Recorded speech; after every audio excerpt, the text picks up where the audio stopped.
ಬಹಳ ಪಾರದರ್ಶಕವಾಗಿ ನಡೀತಾ ಇತ್ತು ಅಂತಕ್ಕಂಥದ್ದನ್ನು ತಾವು ಅರ್ಥ ಮಾಡ್ಕೋಬೇಕಾಗ್ತದೆ.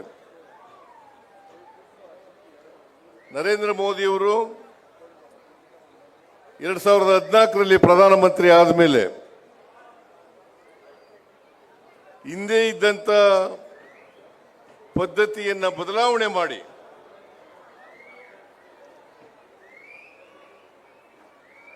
ಎರಡ್ 2016ರಲ್ಲಿ ನೀಟ್ ಪದ್ಧತಿಯನ್ನ ಜಾರಿಗೆ ತಗೊಬಂದ್ರು. ಈ ಜಾರಿಗೆ ಬಂದು 10 ವರ್ಷಗಳಾಯಿತು. 10 ವರ್ಷಗಳಲ್ಲಿ 5 ಬಾರಿ ಪ್ರಶ್ನೆ ಪತ್ರಿಕೆ ಸೋರಿಕೆಯಾಗಿದೆ.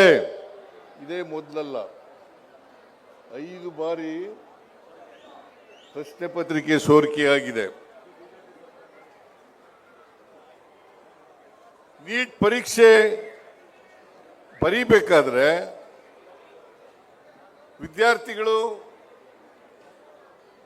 1 ವರ್ಷ ಕಾಲದಿಂದ ತಯಾರಿ ಮಾಡ್ಕೊಂಡಿರ್ತಾರೆ. 1 ವರ್ಷ ಕಾಲದಿಂದ ತಯಾರಿ ಮಾಡ್ಕೊಂಡಿರ್ತಾರೆ.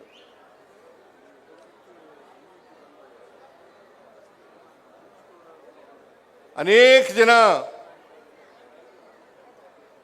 ವಿದ್ಯಾರ್ಥಿಗಳು ಕೋಚಿಂಗ್ ಸೆಂಟರ್ಗೆ ಸೇರ್ಕೊಂಡು ಅಲ್ಲಿ ಅಭ್ಯಾಸವನ್ನ ಮಾಡಿರ್ತಾರೆ.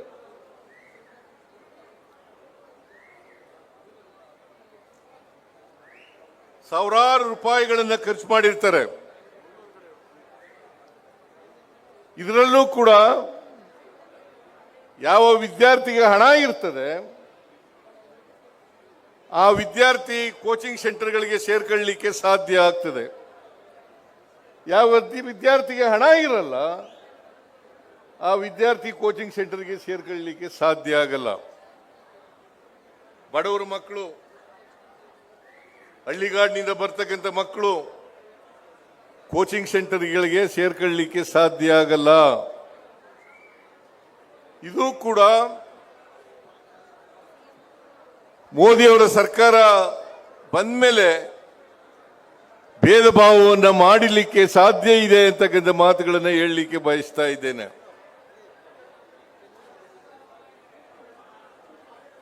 ನರೇಂದ್ರ ಮೋದಿಯವರು ಬಡವರು, ದಲಿತರು, ಹಿಂದುಳಿದವರು, ಅಲ್ಪಸಂಖ್ಯಾತರು, ಕಾರ್ಮಿಕರ ಮಕ್ಕಳು ಇವರನ್ನ ಕಂಡ್ರೆ ಆಗಲ್ಲ ಅಂತಕ್ಕಂಥದಕ್ಕೆ ಇದು ಸಾಕ್ಷಿ ಅಂತಕ್ಕಂಥ ಮಾತುಗಳನ್ನ ತಾವೆಲ್ಲರೂ ಕೂಡ ಅರ್ಥ ಮಾಡ್ಕೋಬೇಕು ಅಂತಕ್ಕಂಥದ್ದು ನನ್ನ ಅಭಿಪ್ರಾಯ. ನೀಟ್ ಪರೀಕ್ಷೆ ಯಾಕೆ ಮಾಡಿದ್ರು? ಸಿಇಟಿನಲ್ಲಿ ಏನಾದ್ರು ದೋಷ ಇತ್ತಾ? ಸಿಇಟಿನಲ್ಲಿ ಏನಾದ್ರು ದೋಷ ಇತ್ತಾ? ದೋಷ ಇರಲಿಲ್ಲ, ಪಾರದರ್ಶಕವಾಗಿ ನಡೀತಾ ಇತ್ತು. ಆಮೇಲೆ ಶಿಕ್ಷಣ ಅಂತಕ್ಕಂಥದ್ದು ಕನ್ಕರೆಂಟ್ ಲಿಸ್ಟ್ ನಲ್ಲಿ ಇರ್ತಕ್ಕಂಥದ್ದು. ಶಿಕ್ಷಣ ಕನ್ಕರೆಂಟ್ ಲಿಸ್ಟ್ ನಲ್ಲಿ ಇರ್ತಕ್ಕಂಥದ್ದು. ಮಾತೆತ್ತಿದ್ರೆ ನರೇಂದ್ರ ಮೋದಿ ಅವರು ಹೇಳ್ತಾರೆ, ಮಾತೆತ್ತಿದ್ರೆ Narendra Modi cooperative federalism, cooperative federalism ಅಂತ ಹೇಳ್ತಾರೆ. ಈ ಫೆಡರಲಿಸಂಗೆ ಅರ್ಥನೇ ಇವತ್ತು ಹೊರಟೋಗ್ಬಿಟ್ಟಿದೆ. ಒಕ್ಕೂಟದ ವ್ಯವಸ್ಥೆಯಲ್ಲಿ ಆಯಾ ರಾಜ್ಯಗಳಿಗೆ ಬಿಡಬೇಕು, ಅದನ್ನು ಬಿಟ್ಟು ಕೇಂದ್ರೀಕರಿಸ್ತಕ್ಕಂಥ ಕೆಲಸವನ್ನ ಕೇಂದ್ರ ಸರ್ಕಾರ ಮಾಡಬಾರದು ಅಂತಕ್ಕಂಥ ಮಾತುಗಳನ್ನು ಈ ಸಂದರ್ಭದಲ್ಲಿ ಹೇಳಲಿಕ್ಕೆ ನಾನು ಇಷ್ಟಪಡ್ತೇನೆ. ಆದ್ರಿಂದ ಈಗಲೂ ಕೂಡ ಒತ್ತಾಯ ಮಾಡ್ತೇನೆ ನಿಮ್ಮ ಮೂಲಕ, ಸಿಇಟಿಯನ್ನ ಮೆಡಿಕಲ್ ಡಾಕ್ಟರ್ಗಳಾಗಬೇಕು ಅಂತಕ್ಕಂಥ ಆಸೆ ಇರ್ತಕ್ಕಂಥ ಮಕ್ಕಳು ಅವರಿಗೆ ಸಿಇಟಿ ಬರೀಲಿಕ್ಕೆ ಅವಕಾಶವನ್ನ ಕಲ್ಪಿಸಿಕೊಡ್ಬೇಕು, ಆಯಾ ರಾಜ್ಯಗಳಿಗೆ ಕೊಡಬೇಕು ಅಂತಕ್ಕಂಥ ಒತ್ತಾಯವನ್ನು ಕೂಡ ಈ ಸಂದರ್ಭದಲ್ಲಿ ಮಾಡಲಿಕ್ಕೆ ಬಯಸ್ತಾ ಇದ್ದೇನೆ. ನರೇಂದ್ರ ಮೋದಿಯವರು ಅವರಿಗೆ ಗೊತ್ತಿರ್ತಕ್ಕಂಥದ್ದು ಅನೇಕ ಪರೀಕ್ಷೆಗಳಲ್ಲಿ ಕರ್ನಾಟಕ ರಾಜ್ಯದಲ್ಲೂ ಕೂಡ ಅನೇಕ ನೇಮಕಾತಿ ಪರೀಕ್ಷೆಗಳಲ್ಲಿ ಸೋರಿಕೆ ಪ್ರಶ್ನೆ ಪತ್ರಿಕೆ ಸೋರಿಕೆ ಆಗಿರ್ತಕ್ಕಂಥ ನಿದರ್ಶನವನ್ನು ನಾವು ನೋಡ್ತೇವೆ. ಸಬ್ ಇನ್ಸ್ಪೆಕ್ಟರ್ ನೀವೆಲ್ಲ ನೋಡಿದ್ದೀರಿ. ಆಮೇಲೆ ಇಂಜಿನಿಯರ್ಗಳ ನೇಮಕಾತಿನಲ್ಲಿ ಪರೀಕ್ಷೆಯಲ್ಲಿ ಸೋರಿಕೆ ಆಗಿರ್ತಕ್ಕಂಥದ್ದನ್ನು ನೋಡಿದ್ದೀರಿ. ಆ ಕಾಲದಲ್ಲಿ ಯಾರು ಮುಖ್ಯಮಂತ್ರಿಗಳಾಗಿದ್ರು? ಬಸವರಾಜ ಬೊಮ್ಮಾಯಿ ಅವರು, ಶ್ರೀಮಾನ್ ಯಡಿಯೂರಪ್ಪನವರು. ಇವರು ಮುಖ್ಯಮಂತ್ರಿಗಳಾಗಿದ್ದಂಥ ಸಂದರ್ಭದಲ್ಲಿ ಸಬ್ ಇನ್ಸ್ಪೆಕ್ಟರ್ಗಳ ಪರೀಕ್ಷೆಯಲ್ಲಿ ಸೋರಿಕೆ ಆಯಿತು. ಬಹುಶಃ ಕರ್ನಾಟಕದ ಇತಿಹಾಸದಲ್ಲಿ ಎಡಿಜಿಪಿ ಮಟ್ಟದ ಅಧಿಕಾರಿ ಜೈಲಿಗೆ ಹೋಗಿರ್ತಕ್ಕಂಥ ನಿದರ್ಶನ ಇಲ್ಲ.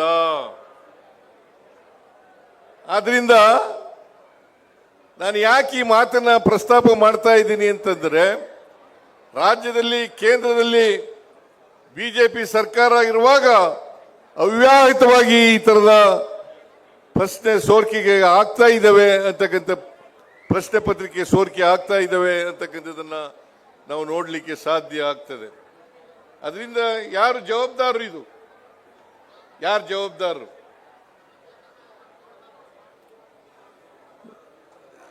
ಜವಾಬ್ದಾರಿ ಹೊರಬೇಕಾಗಿರ್ತಕ್ಕಂಥವ್ರು ನರೇಂದ್ರ ಮೋದಿಯವರು. ಅವರು ಎಲ್ಲಿದ್ದಾರೆ ಈಗ?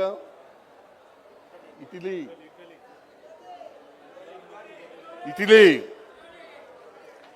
ಚಿನ್ನ ಬೆಳ್ಳಿ ಖರೀದಿ ಮಾಡಬೇಡಿ ಅಂತ ಹೇಳ್ತಾರೆ. ಚಿನ್ನ ಬೆಳ್ಳಿ ಖರೀದಿ ಮಾಡಬೇಡಿ ಅಂತ ಹೇಳ್ತಾರೆ. ಪೆಟ್ರೋಲ್ ಡೀಸೆಲ್ ಮಿತವಾಗಿ ಬಳಸಿ ಅಂತ ಹೇಳ್ತಾರೆ. ಆದರೆ ನರೇಂದ್ರ ಮೋದಿಯವರು ಯುರೋಪ್ ಪ್ರವಾಸದಲ್ಲಿದ್ದಾರೆ.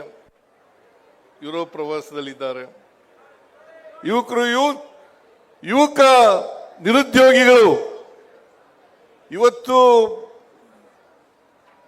20 ರಿಂದ 29 ವರ್ಷದ ಅವಧಿನಲ್ಲಿರ್ತಕ್ಕಂಥ ಯುವಕ ಯುವತಿಯರು ಸುಮಾರು 67% ನಿರುದ್ಯೋಗಿಗಳಾಗಿದ್ದಾರೆ. ಇದೇ ನರೇಂದ್ರ ಮೋದಿಯವರು ಹೇಳಿದ್ರು ವರ್ಷಕ್ಕೆ 2 ಕೋಟಿ ಉದ್ಯೋಗಗಳನ್ನು ಸೃಷ್ಟಿ ಮಾಡಿ ಯುವಕ ಯುವತಿಯರಿಗೆ ಕೊಡ್ತೇನೆ ಅಂತ ಮಾತುಗಳನ್ನ ಹೇಳಿದ್ರು. 12 ವರ್ಷ ಆಯಿತು ಪ್ರಧಾನಮಂತ್ರಿಯಾಗಿ. 2014ರಲ್ಲಿ ಇವರು ಪ್ರಧಾನಮಂತ್ರಿಗಳಾದದ್ದು. 2014ರಿಂದ 12 ವರ್ಷ 24 ಕೋಟಿ ಉದ್ಯೋಗಗಳನ್ನು ಸೃಷ್ಟಿ ಮಾಡಬೇಕಾಗಿತ್ತು ಮತ್ತು ಯುವಕ ಯುವತಿಯರಿಗೆ ಕೊಡಬೇಕಾಗಿತ್ತು. ಆದರೆ ಕೊಟ್ಟಿದ್ದೆಷ್ಟು? Not even 2 crores. ನರೇಂದ್ರ ಮೋದಿಜಿಯವರೇ ಯಾಕೆ ಸುಳ್ಳು ಹೇಳಿದ್ರಿ ಯುವಕರಿಗೆ, ಈ ದೇಶದ ಯುವಕರಿಗೆ? ನರೇಂದ್ರ ಮೋದಿಯವರು ಸುಳ್ಳು ಹೇಳಿ ಇವತ್ತು ದೇಶವನ್ನ ನಡೆಸ್ತಾ ಇದ್ದಾರೆ. ಅವ್ರಿಗೆ ಗೊತ್ತಿರೋದು ಏನಪ್ಪಾ ಅಂತಂದ್ರೆ, ಸಮಾಜದಲ್ಲಿ ದ್ವೇಷ ಬಿತ್ತಕ್ಕಂಥದ್ದು, ಹಿಂದೂ ಮುಸಲ್ಮಾನರ ಜಗಳವನ್ನ ಉಂಟು ಮಾಡತಕ್ಕಂಥದ್ದು. ಇದನ್ನ RSSನವರು, ABVP ಅವರು, ಬಿಜೆಪಿ ಅವರು ಬಹಳ ವ್ಯವಸ್ಥಿತವಾಗಿ ಮಾಡ್ತಾ ಇದ್ದಾರೆ. ಇದೊಂದೇ ಗೊತ್ತಿರೋದು ಅವರಿಗೆ. ಆಡಳಿತ ನಡೆಸಕ್ ಬರಲ್ಲ, ಪರೀಕ್ಷೆ ಮಾಡಕ್ ಬರಲ್ಲ, ಪರೀಕ್ಷೆ ನಡೆಸಲಿಕ್ಕೆ ಬರಲ್ಲ. ಅದಕ್ಕೋಸ್ಕರನೇ 2016ರಿಂದ ಇಲ್ಲಿವರೆಗೆ 5 ಬಾರಿ ಪ್ರಶ್ನೆ ಪತ್ರಿಕೆ ಸೋರಿಕೆಯಾಗಿದೆ. 5 ಬಾರಿ ಸೋರಿಕೆಯಾಗಿದೆ. ಇದರ ಜವಾಬ್ದಾರಿ ಹೊರಲೇಬೇಕಲ್ಲ. ಅದಕ್ಕೋಸ್ಕರ ನಾನು ಧರ್ಮೇಂದ್ರ ಪ್ರಧಾನ್ ಶಿಕ್ಷಣ ಸಚಿವ, ಬರೀ ಪರೀಕ್ಷೆ ಮುಂದೂಡಿದ್ರೆ ಸಾಲಲ್ಲ, ಅದಕ್ಕೆ ಇನ್ನೊಂದು ದಿನ ಮಾಡ್ತೀವಿ ಪರೀಕ್ಷೆ ಅಂದ್ರೆ ಸಾಲಲ್ಲ. ನೀವು ಕೂಡಲೇ ರಾಜೀನಾಮೆಯನ್ನು ಕೊಡಬೇಕು. ಇದು ನಿಮ್ಮ ಒಕ್ಕೋರಲ್ಲ ಒತ್ತಾಯ ಅಲ್ಲ? ರಾಜೀನಾಮೆ ಕೊಡಲ್ಲ ಅವರು. ಬಂಡರು ಬಿಜೆಪಿಯವರು ಬಂಡರು. ಅವರು ರಾಜೀನಾಮೆ ಕೊಡೋವರೆಗೂ ಕೂಡ ನಿಮ್ಮ ಹೋರಾಟವನ್ನು ನಿಲ್ಲಿಸಬಾರದು ಅಂತಕ್ಕಂಥ ಮಾತುಗಳನ್ನ ಈ ಸಂದರ್ಭದಲ್ಲಿ ಹೇಳಲಿಕ್ಕೆ ಬಯಸ್ತಾ ಇದ್ದೇನೆ. ಮತ್ತೆ ಅನೇಕ ಜನ ಪ್ರಾಣ ಹತ್ಯೆ ಮಾಡ್ಕೊಂಡ್ರು, ವಿದ್ಯಾರ್ಥಿಗಳು ಪ್ರಾಣ ಹತ್ಯೆ ಮಾಡ್ಕೊಂಡ್ರು, ಆತ್ಮಹತ್ಯೆ ಮಾಡ್ಕೊಂಡ್ರು. ಪರೀಕ್ಷೆ 1 ವರ್ಷ ಸಂಪೂರ್ಣ ಅಭ್ಯಾಸ ಮಾಡಿ ತಯಾರಿ ಮಾಡಿಕೊಂಡು ಪರೀಕ್ಷೆಯಲ್ಲಿ ನೀಟ್ ಪರೀಕ್ಷೆಯನ್ನು ಬರೆದು ಅದು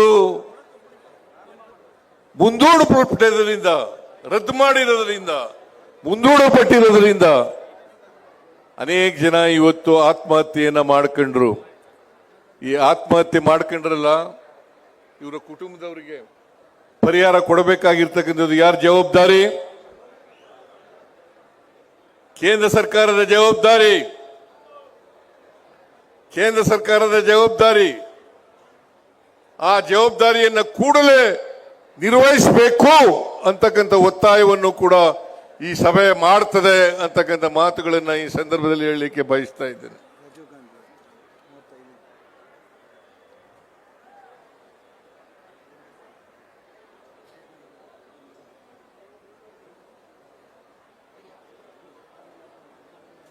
ಮಾಡಬೇಕು. ಆಮೇಲೆ ಯಾರು ತಪ್ಪಿತಸ್ಥರಿದ್ದಾರೆ ಅವರನ್ನು ಪತ್ತೆ ಹಚ್ಚಿ ಅವ್ರ ಮೇಲೆ ಮರ್ಡರ್ ಕೇಸ್ಗಳನ್ನ ಹಾಕಬೇಕು. Because they are responsible for the death of the people committed suicide. ಅವ್ರ ಮೇಲೆ ಆಗ್ತಕ್ಕಂಥ ಕೆಲಸವನ್ನ ಮಾಡಬೇಕು. ಮೋದಿಯವರು ಯುರೋಪ್ ಪ್ರವಾಸದಲ್ಲಿದ್ದಾರೆ, ಕೂಡಲೇ ವಾಪಸ್ ಬರಬೇಕು, ಮೊಟಕುಗೊಳಿಸಿ ಬಂದು ಈ ದೇಶದ ಯುವಕರ ಬೇಸರತ್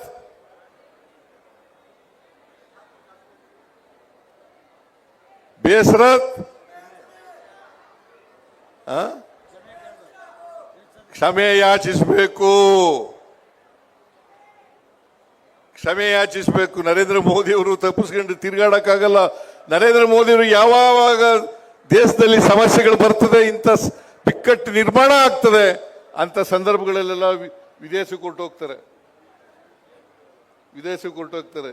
ಅದಕ್ಕೆ ನಾನು ಒತ್ತಾಯ ಮಾಡ್ತೇನೆ, ಕೂಡಲೇ ಅವರು ಬಂದು ಈ ದೇಶದ ಯುವಕರ ಪರೀಕ್ಷೆ ಬರೆದಿರ್ತಕ್ಕಂಥ ನೀಟ್ ಪರೀಕ್ಷೆ ಬರೆದಿರ್ತಕ್ಕಂಥ ವಿದ್ಯಾರ್ಥಿಗಳಿಗೆ ಕ್ಷಮೆ ಕೇಳಬೇಕು ಅಂತಕ್ಕಂಥ ಒತ್ತಾಯವನ್ನು ಕೂಡ ನಾನು ಈ ಸಂದರ್ಭದಲ್ಲಿ ಮಾಡಲಿಕ್ಕೆ ಬಯಸ್ತಾ ಇದ್ದೇನೆ. ಅದರಿಂದ ನಾನು ಇನ್ನೊಂದು ಒತ್ತಾಯವನ್ನು ಮಾಡಲಿಕ್ಕೆ ಬಯಸ್ತಾ ಇದ್ದೇನೆ. ನೀವು ಇನ್ನು ಮುಂದೆ ನೀಟ್ ಪರೀಕ್ಷೆಯನ್ನ ಮಾಡಬೇಡಿ. ಆಯಾ ರಾಜ್ಯಗಳಿಗೆ ಬಿಟ್ಬಿಡಿ. ಆ ರಾಜ್ಯಗಳು ಹಿಂದೆ CET ಪರೀಕ್ಷೆ ಮಾಡಿ ಹೇಗೆ ಪಾರದರ್ಶಕವಾಗಿ ಮಾಡ್ತಾ ಇದ್ದೋ ಆ ರಾಜ್ಯಗಳಿಗೆ ಬಿಡಬೇಕು ಅಂತಕ್ಕಂಥ ಒತ್ತಾಯವನ್ನು ಕೂಡ ಈ ಸಂದರ್ಭದಲ್ಲಿ ಮಾಡ್ತೇನೆ. ವಿದ್ಯಾರ್ಥಿಗಳಿಗೆ CET ಪರೀಕ್ಷೆ ನಡೀತಾ ಇತ್ತು, ಅದು ಬಹಳ ಪಾರದರ್ಶಕವಾಗಿ ನಡೀತಾ ಇತ್ತು ಅಂತಕ್ಕಂಥದ್ದನ್ನು ತಾವು ಅರ್ಥ ಮಾಡ್ಕೋಬೇಕಾಗ್ತದೆ. ನರೇಂದ್ರ ಮೋದಿಯವರು 2014ರಲ್ಲಿ ಪ್ರಧಾನಮಂತ್ರಿ ಆದಮೇಲೆ ಹಿಂದೆ ಇದ್ದಂತ ಪದ್ಧತಿಯನ್ನ ಬದಲಾವಣೆ ಮಾಡಿ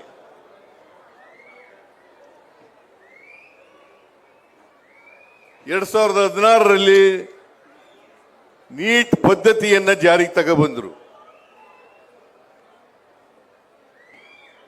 ಈ ಜಾರಿಗೆ ಬಂದು 10 ವರ್ಷಗಳಾಯಿತು. 10 ವರ್ಷಗಳಲ್ಲಿ 5 ಬಾರಿ ಪ್ರಶ್ನೆ ಪತ್ರಿಕೆ ಸೋರಿಕೆಯಾಗಿದೆ. ಇದೇ ಮೊದಲಲ್ಲ, 5 ಬಾರಿ ಪ್ರಶ್ನೆ ಪತ್ರಿಕೆ ಸೋರಿಕೆಯಾಗಿದೆ. ನೀಟ್ ಪರೀಕ್ಷೆ ಬರೀಬೇಕಾದ್ರೆ ವಿದ್ಯಾರ್ಥಿಗಳು 1 ವರ್ಷ ಕಾಲದಿಂದ ತಯಾರಿ ಮಾಡ್ಕೊಂಡಿರ್ತಾರೆ. ಒಂದು ವರ್ಷ ಕಾಲದಿಂದ ತಯಾರಿ ಮಾಡ್ಕೊಂಡಿರ್ತಾರೆ.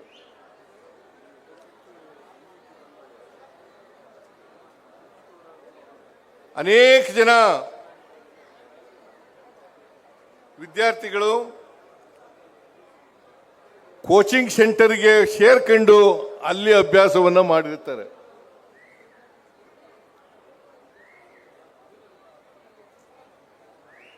ಸಾವಿರಾರು ರೂಪಾಯಿಗಳನ್ನು ಖರ್ಚು ಮಾಡಿರ್ತಾರೆ. ಇದರಲ್ಲೂ ಕೂಡ ಯಾವ ವಿದ್ಯಾರ್ಥಿಗೆ ಹಣ ಇರ್ತದೆ ಆ ವಿದ್ಯಾರ್ಥಿ ಕೋಚಿಂಗ್ ಸೆಂಟರ್ಗಳಿಗೆ ಸೇರ್ಕೊಳ್ಳಲಿಕ್ಕೆ ಸಾಧ್ಯ ಆಗ್ತದೆ. ಯಾವ ವಿದ್ಯಾರ್ಥಿಗೆ ಹಣ ಇರಲ್ಲ ಆ ವಿದ್ಯಾರ್ಥಿ ಕೋಚಿಂಗ್ ಸೆಂಟರ್ಗೆ ಸೇರ್ಕೊಳ್ಳಲಿಕ್ಕೆ ಸಾಧ್ಯ ಆಗಲ್ಲ. ಬಡವರ ಮಕ್ಕಳು, ಹಳ್ಳಿಗಾಡಿನಿಂದ ಬರ್ತಕ್ಕಂಥ ಮಕ್ಕಳು ಕೋಚಿಂಗ್ ಸೆಂಟರ್ಗಳಿಗೆ ಸೇರ್ಕೊಳ್ಳಲಿಕ್ಕೆ ಸಾಧ್ಯ ಆಗಲ್ಲ. ಇದು ಕೂಡ ಮೋದಿಯವರ ಸರ್ಕಾರ ಬಂದ ಮೇಲೆ ಭೇದ ಭಾವವನ್ನು ಮಾಡಲಿಕ್ಕೆ ಸಾಧ್ಯ ಇದೆ ಅಂತಕ್ಕಂಥ ಮಾತುಗಳನ್ನು ಹೇಳಲಿಕ್ಕೆ ಬಯಸ್ತಾ ಇದ್ದೇನೆ.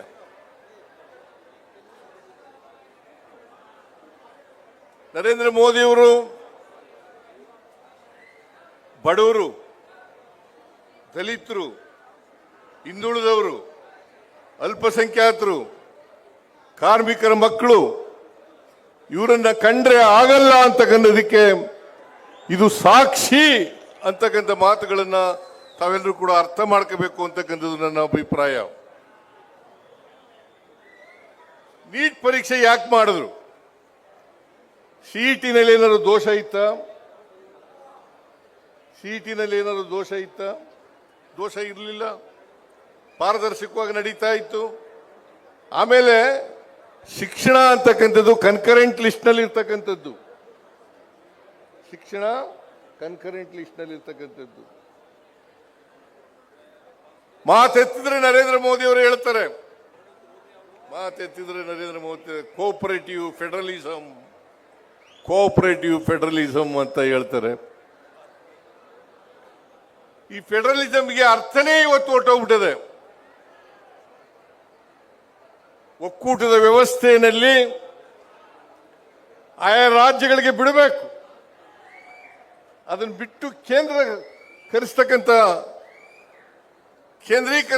ಕೆಲಸವನ್ನ ಕೇಂದ್ರ ಸರ್ಕಾರ ಮಾಡಬಾರದು